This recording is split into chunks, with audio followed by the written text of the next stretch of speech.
នៅពេលព្រឹកដ៏ភ្លឺស្វាងនៅក្នុងកសិដ្ឋានរបស់ថូនី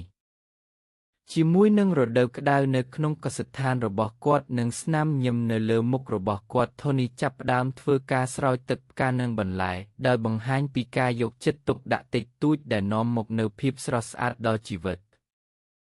បន្ទាប់ថូនីប្រញាប់ប្រញាល់ទៅមើលថែនិងដាក់ចំណីឲ្យសត្វរបស់គាត់សត្វមាន់ញាប់ញ័រដោយក្តីរំភើបព្រោះពួកគេដឹងថាថូនីនាំចំណីអាហារមកឲ្យពួកគេអូទេរបងបាក់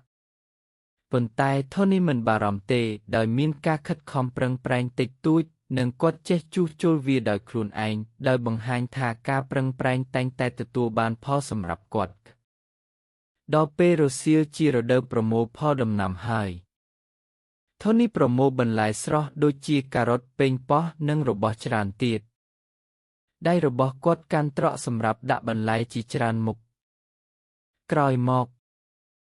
នៅពេលដែលព្រះអាទិត្យលិចថូនីសម្លឹងមើលវាលស្រែដ៏រីករាយថ្ងៃនៃការយកចិត្តទុកដាក់និងការខិតខំប្រឹងប្រែងបានកន្លងផុតទៅហើយភាពរីករាយបានរីកដុះដាលនៅគ្រប់ជ្រុងទាំងអស់ជីវិតនៅក្នុងកសិដ្ឋានប្រហែលជាសាមញ្ញប៉ុន្តែវាពិតជាស្រស់ស្អាតណាស់